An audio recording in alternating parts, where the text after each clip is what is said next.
दिनै जोङो तामुलपुर जिल्ला इउनियन अफ एक्स.एन.डि.बि दाफुंनो थाखाय दिनैनि बे मेलखौ लानाय जाबाय आरो जों दिनैहाय 19 मार्च 2026 दिनैनि सानावहाय जोङो तामुलपुर जिल्ला इउनियन अफ एक्स.एन.डि.बि बेखौहाय दानानै लानाय जाबाय।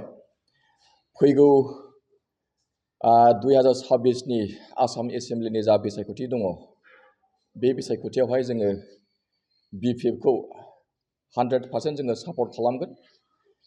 अल आसामावनो जि समस्तियावहाय BPF राजखान्थि हान्जाया बिजाथि होगोन, बे बिजाथिखौहाय इउनियन अफ एक्स.एन.डि.बि बे जोंनि इउनियना BPF खौ सापर्ट खालामगोन आरो जि समस्तियावहाय BPF राजखान्थि हान्जाया बिजाथि होनाय नङा, बै समस्तियावहाय जोङो जिहेतु BPF आरो BJP एलायन्स दङ, बे हिसाबै इउनियन अफ एक्स.एन.डि.बि आ BJP खौनो सापर्ट खालामगोन।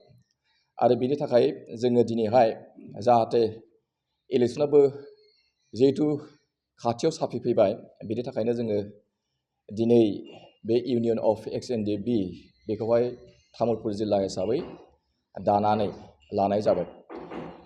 तामुलपुर जिल्ला हिसाबै आफादगिरि हिसाबै जोङो मोननो हाबाय एन सैथो एक्स.एन.डि.बि बिथाङा तामुलपुर जिल्लानि आफादगिरि हिसाबै गायसनजाबाय। बिथाङा उननि हाबाफारिखौहाय बुंलांसिगोन। दा जोंहा नैबे जोंनि सार जि रन्जन दैमारि सार, बिथांजों लोगोसे गोबाङानो जोंहा जेलाव दंबावो, दिनैसिमबो बिथांमोना उदां जानो हायाखै। बेखौनो जोङो रावबो जोंहा दैदेनगिरिफोरा राजखान्थि हान्जायाव सिथाबना थानानै खामानि मावनायखौ नुयिनि थाखाय जोङो नैबे इउनियन अफ एक्स.एन.डि.बि खौ दाना लानानै जोङो मैखोमै आरोबाव फिन जुरिजेनलांफिनबावनो बिथांमोनखौ उदां अख्राङाव लाबोनो थाखाय जोङो नाजादों आरो नाजालांबाय थागोन। बिनिखायनो जोङो नैबे समावहाय हाग्रामा सारनिसिम मेम'रेन्डाम गांसेबो गथायनायनि थाखाय थागथियारि खालामनानै दोनखानाय जादों। जोंनि कमिटिया फुलफिल जाखांनायनि उनावनो जोङो बे मेम'रेन्डामखौ बिथांनो गथायनाय जागोन।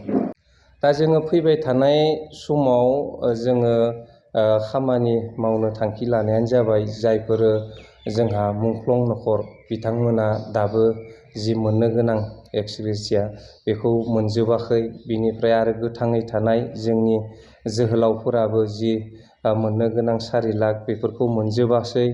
आरो जोंनि जि मैखोम नांथाबनाय हारिनि थाखाय जिउ बाउसोमनाय बिथांमोननि मुङा लिस्टआबो दिनैसिम थिसनजायासै।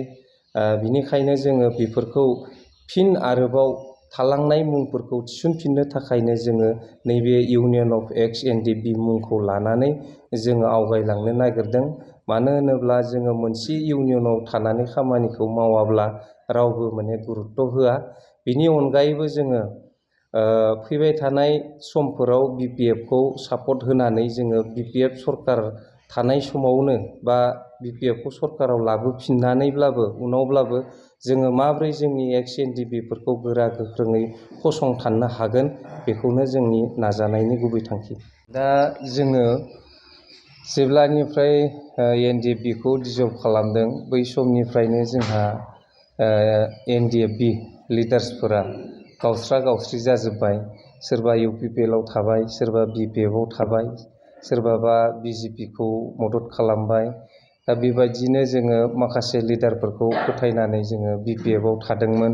बिनिफ्रायबो जोंनि माखासे दैदेनगिरिफ्रा BPF आ सरकार दानो हायैखाय BPF निफ्रायबो खारबाय। खारनायनि उनाव जोंहा जायफोर सेंग्राफोर एसे BPF आव थानायफोरा बिगुरा रोजा नालाय थाब थाब गुस्लायनो रोङा, बिनिखायनो सरकार गैयाब्लाबो BPF जों थाफाबाय थाबाय। दा थाफायै थाफायै जोंहा नै दिनै सरकार फैबाय, BPF आ देरहाबाय। दा जोंहा लिडार्सफोर गैया नालाय एक्स.एन.डि.बि आव, बिनिखायनो जोङो गोदाव सोराव जानानै थानाय बादि जादों BPF आ सरकाराव फैब्लाबो। दा जोङो थोंजोङै नैबे इउनियन अफ एक्स.एन.डि.बि खौ दाना लानानै जोङो जोंनि जि मावनो गोनां खामानि बेखौ जोङो मावनो थाखाय बिथां BTCनि CEM हाग्रामा महिलारि सार बिथांखौ जोङो नारसिननो थाखाय थांखि लादों आरो जोंनि जि थालांनाय एक्स ग्रेसिया मोननो गोनांफोर बेफोरखौ जोङो मोनफुंहोनो थाखाय जोङो खामानि मावनो बे इउनियनखौ दानाय जादों। लोगोसे जोंहा थार्ड ग्रेड फर्थ ग्रेडआव जोंनि बैसो थानाय सेंग्राफोरखौ जोङो थिसननो हायो नामा जोंनि बे इउनियननि नाजानायनि थ्रुयै जोङो बेखौ आखायाव लादों। दा बेसेबांसिम जों आवगायलांनो हायो बेखौ जोङो नाजालांबाय थानो नागिरदों।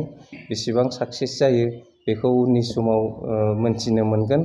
दायो जोङो दिनैहाय नैबे तामुलपुर डिस्ट्रिक्ट हिसाबै जोङो इउनियन अफ एक्स एनडिपि दाग्रोना लानो हानानै जों गावखौनो गाव जोबोद गोजोननाय मोनदों आरो सेन्ट्रेलनिफ्राय फैनो हानाय जोंनि आफादगिरि बिथां बि नायजाब बिथांखौ आङो नैबे दिनैनि कमिटिखौ दाना होफैनो हानायनि थाखाय आं बिथांखौ साबायखर बावदों।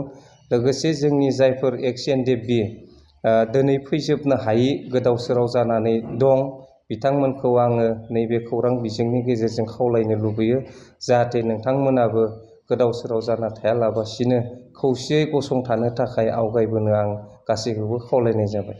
जोंनिफ्रायथ' बेबायदि बाहागो लानो हानाय जोंहा गोहो गैथ'वा। जायफोर दंमोन बिथांमोना गुबुन गुबुन राजखान्थि हान्जायाव इनभल्भ जानानै दंखायो।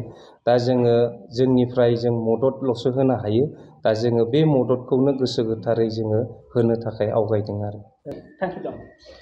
दाथ' गुबुन गुबुन जोंहा फराम दोङोब्लाबो एस'सियेसन दोङोब्लाबो जोङो गिबिनिफ्रायनो बैयाव गैयामोन आरो। दा गिबियावनो जोङो लुबैदोंमोन जोङो जे जोंनि रन्जन दैमारि सार बिथाङा गबोग्रोथों जोङो बेखौ नेनानै दंबाय थायोमोन। बेनिखायनो जोङो बैफोर जे फराम दानाय एस'सियेसन दानाय बेफोराव जोङो बारा लोब्बा होआखैमोन।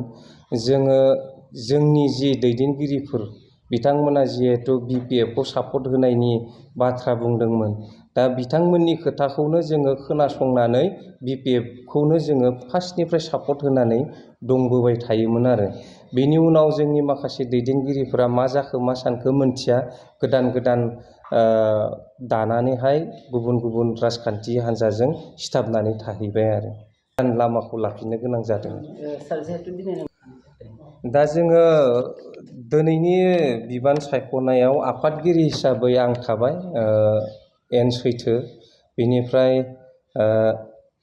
भाइस प्रेसिडेन्ट हिसाबै जोंहा दङ मुसुखा बसुमतारी आरो प्रताप बर' भाइस प्रेसिडेन्टआव मोननो हादों। बेनिफ्राय आरो वार्किं प्रेसिडेन्ट हिसाबै रमेन बर'।